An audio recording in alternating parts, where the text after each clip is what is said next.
বাইরে যেরকম লু চলছে, তাতে করে পেটের ভেতরে যাতে একটু শান্তি বজায় থাকে সেই চেষ্টাই আর কি। তাছাড়া আম পোড়া মুরগি এবছর ভীষণ ভাইরাল, তো ভাবলাম বাড়িতে যখন আম আর চিকেন দুটোই আছে, তাহলে বানিয়ে নেওয়া যাক আম পোড়া মুরগি। এর জন্য প্রথমে একটা জালির মধ্যে আম, রসুন, আদা, কাঁচা লঙ্কা এই সব কিছুকে ভালো করে পুড়িয়ে নিতে হবে। এরপর সমস্ত খোসা ছাড়িয়ে এক এক করে আমের কাঠটা বার করে নিয়েছি। ওই রসুন, কাঁচা লঙ্কা, আদা পেস্টের মধ্যে আমি দিয়েছি 1 চামচ গোটা জিরে আর খানকত গোটা গোলমরিচ।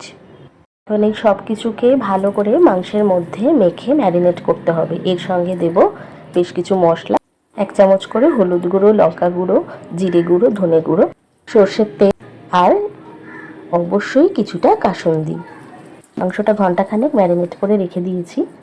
এবার কড়াইতে সর্ষের তেল দিয়ে খানা বড় পেঁয়াজ ভালো করে ভেজে নিতে হবে এবং এর মধ্যে ওই ম্যারিনেটেড মাংসটা দিয়ে দিতে হবে।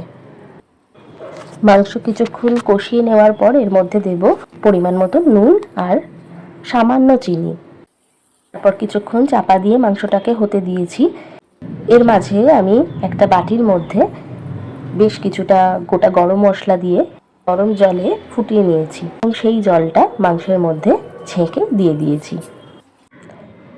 ব্যাস, এরপর আরও কিছুক্ষণ নাড়াচাড়া করে নিয়ে ঝোলটা একটু মরে এলে দুটো কাঁচা লঙ্কা আর ধনেপাতা ছড়িয়ে নামিয়ে নিলেই তৈরি হয়ে যাবে আম পোড়া মুরগি।